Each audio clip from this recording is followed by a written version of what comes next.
Assalamualaikum warahmatullahi wabarakatuh. Halo teman-teman, welcome to my channel. Di sini saya akan membagikan video mengenai kepemimpinan masa Rasulullah Shallallahu Alaihi Wasallam. Rasulullah Shallallahu Alaihi Wasallam diutus oleh Allah Subhanahu Wa Taala untuk menyempurnakan akhlak umatnya, bahkan seluruh tatanan kehidupan manusia. Di video kali ini saya akan membahas 3 poin penting. Yang pertama, aspek politik, sosial, ekonomi, dan budaya. 2, kebijakan politik dan dampaknya terhadap perkembangan bahasa dan sastra Arab. Dan yang ketiga, tradisi lisan dan penulisan dalam Islam awal. Rasulullah menerapkan kepemimpinan demokratis. Pimpinannya dinilai berdasarkan kemampuannya dan tidak berdasarkan garis keturunan. Sistem politik Rasulullah kemudian dikembangkan oleh khalifah-khalifah awal seperti Umar bin Khattab. Hal ini dapat dipandang sebagai lahirnya negara di tengah masyarakat yang sebelumnya didasarkan pada ikatan keluarga. Setelah hijrah ke Madinah, Rasulullah mendirikan negara Islam yang berdasarkan pada prinsip-prinsip syariah. Adanya Piagam Madinah atau perjanjian damai yang dibuat Rasulullah dan beberapa suku bangsa di Madinah. Piagam ini berisi aturan kehidupan bernegara dan beragama yang damai di tengah-tengah kemajemukan masyarakat Madinah. Kepemimpinan Rasulullah sangat bertanggung jawab terhadap tugas dan amanah, baik dalam konteks kepemimpinan politik maupun spiritual.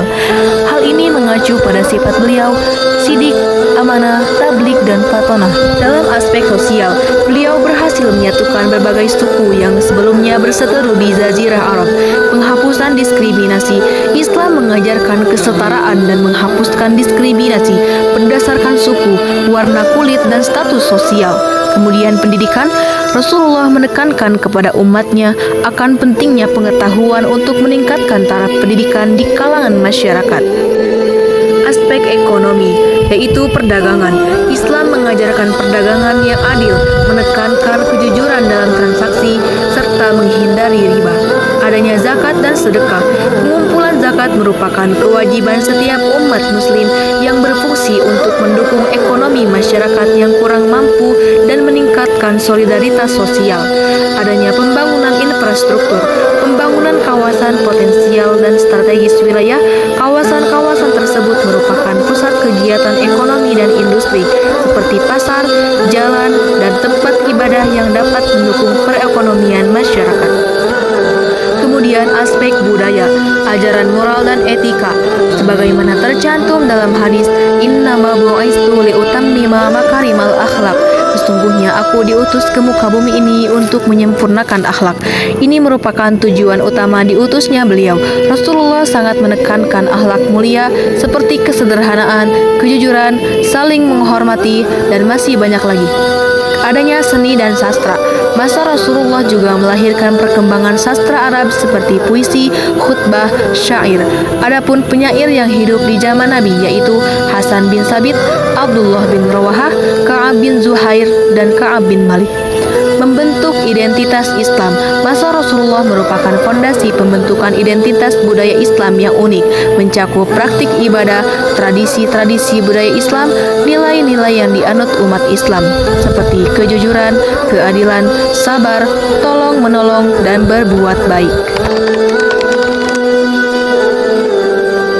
Rasulullah telah berhasil menyatukan suku-suku yang sebelumnya terpecah melalui Piagam Madinah. Beliau menciptakan kerangka sosial dan politik yang inklusif yang mendorong kolaborasi dan dialog antar suku. Poin pertama, penyebaran Islam.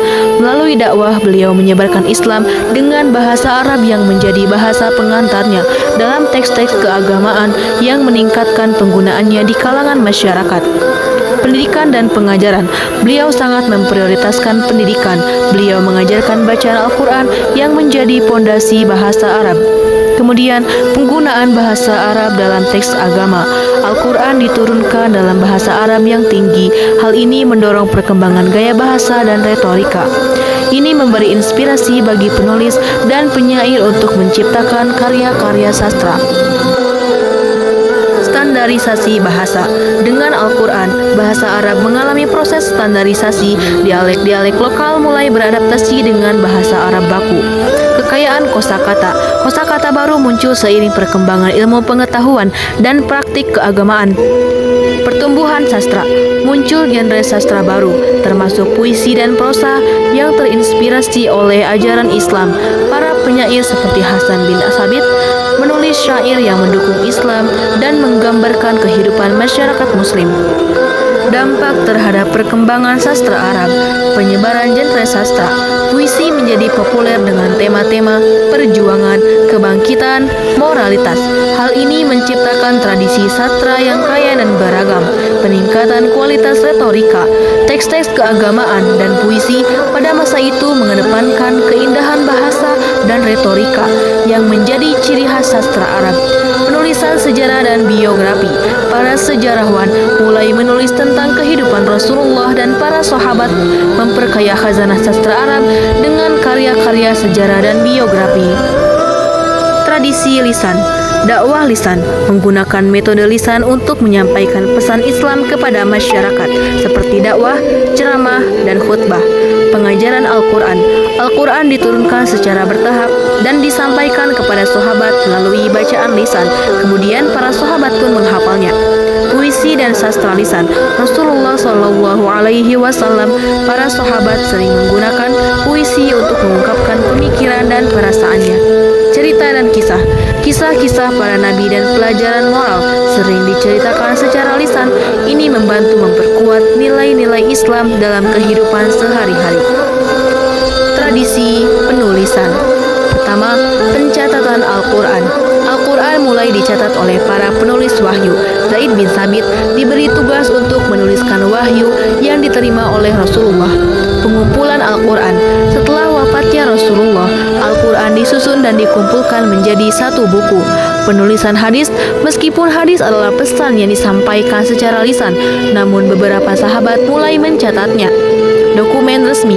Rasulullah menggunakan tulisan untuk membuat dokumen resmi seperti Piagam Madinah yang menetapkan hak dan kewajiban antara berbagai suku dan komunitas di Madinah.